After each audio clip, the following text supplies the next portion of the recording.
Hostess with Moses, take one. My legs reach the ground. Video. When I was 17 years old, my father died of a sudden heart attack. My younger brother, Richard, died in a drowning accident in the summer of 2016. Both my parents brought me to the dinner party. They both passed within 9 months of each other. My daddy in 2012 died, and that is what brought me to the dinner party. And my best friend, Tobias, died just a few months ago. My father, Alan, passed away suddenly of a heart attack in March of 2015. I found out about the dinner party 2 weeks after my mom died. I spent most of my 20s going back and forth from the East Coast to Chicago caregiving for her. This matched so much what I felt like I needed. I wasn't at a time yet in my life where I was ready to join a community like the dinner party, and I had some kind people around me that helped me recognize that it was time to find a group like that. One of the things that I found was really common were grief groups at churches and other places of worship and religious places.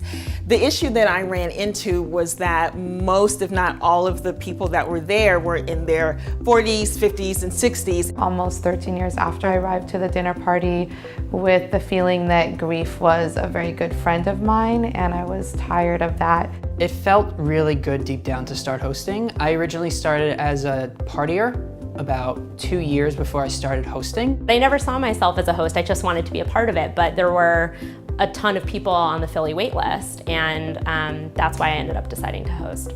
The most important thing that we look for in hosts is just people who are open and authentic, who can hold space for their own stories and also for other people's stories, people who can listen. One of the main or most important qualities of a dinner party host is a willingness to provide a space. You bring your personality, you bring who you are, you bring what you can to the space. Sometimes we would move the furniture in the living room. We just wanted to create an environment where people felt that they could come in and be very casual. Living a life that's thriving and not just surviving was really central to what we talked about.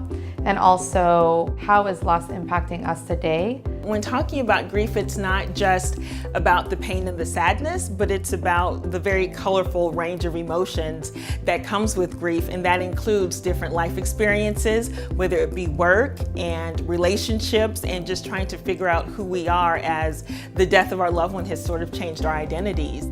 The training and support from the dinner party has been very helpful, both with getting me comfortable with hosting initially. The dinner party staff have been very helpful with helping kind of manage the dynamic at a table. I wish people knew that for something called the dinner party, the dinner is the least important part. You can host a dinner party that is never gonna be a popular post on Pinterest afterwards. I don't care if you come with a bag of chips.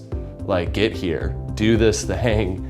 The food you bring and the place you set is not important. What's important is the people that you're gathered around with you. There's no really explaining what it's like to actually have a place to come to in an ongoing way to talk about the way that grief has changed.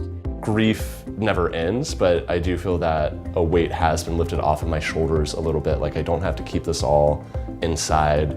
I know at least once every month or once every 2 months I have a place to go to talk about this, and if I don't want to talk about it, I can also just listen.